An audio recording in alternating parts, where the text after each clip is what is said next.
আমাদের নির্বাচনী প্রচারণা চলছে একদম সকাল থেকে সন্ধ্যা পর্যন্ত। এখন আমরা মাদারটেক বাজারে আছি। এখানে আরও কয়েকবার আসা হয়েছে, তো অনেক পরিচিত মানুষের সাথে দেখা হচ্ছে, শুভকামনা জানাচ্ছেন।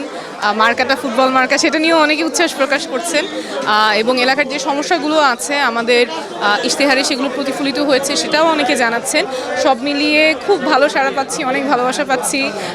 এই যে একটু আগেই বলছিলেন যে উনি আধা ঘন্টা ধরে দাঁড়িয়ে আছেন দেখার জন্য। আসলে এরকম ভালোবাসা পাওয়া অনেক বড় প্রাপ্তির। আর আমরা প্রচারণা চালিয়ে যাচ্ছি। আলাদা করে নিরাপত্তার সংখ্যা বোধ করছি না, কিন্তু আমরা অবশ্যই আশা করব যে নির্বাচনের জন্য লেভেল প্লেইং ফিল্ড থাকবে, স্বতঃস্ফূর্তভাবে সবাই ভোট দিতে পারবে। সকলের মধ্যে অনেক উচ্ছ্বাস আছে, ভোটাররা পরিকল্পনা করছেন ভোট দিতে যাবেন কিভাবে, কাকে ভোট দিবেন। তো আমাদের অবশ্যই আশা থাকে সুষ্ঠু নির্বাচন হবে। এবং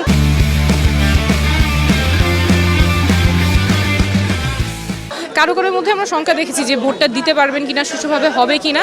এই শঙ্কাটা দূর করতে হবে যাতে সবাই স্বতঃস্ফূর্তভাবে সুষ্ঠুভাবে নির্বাচনে অংশগ্রহণ করতে পারেন। শুধুমাত্র প্রার্থীদের জন্য না, আমাদের ভোটারদের জন্য তো নিরাপত্তা নিশ্চিত করতে হবে, নাহলে তো ওনারা ভোট কেন্দ্রে নিরাপদে যে যাবেন, স্বতঃস্ফূর্তভাবে ভোট দিবেন, সেই জায়গায় যাতে কোনো অন্তরায় তৈরি না হয়, সেজন্য আমাদের সুষ্ঠু লেভেল প্লেইং ফিল্ড সকলের জন্য তৈরি করতে হবে।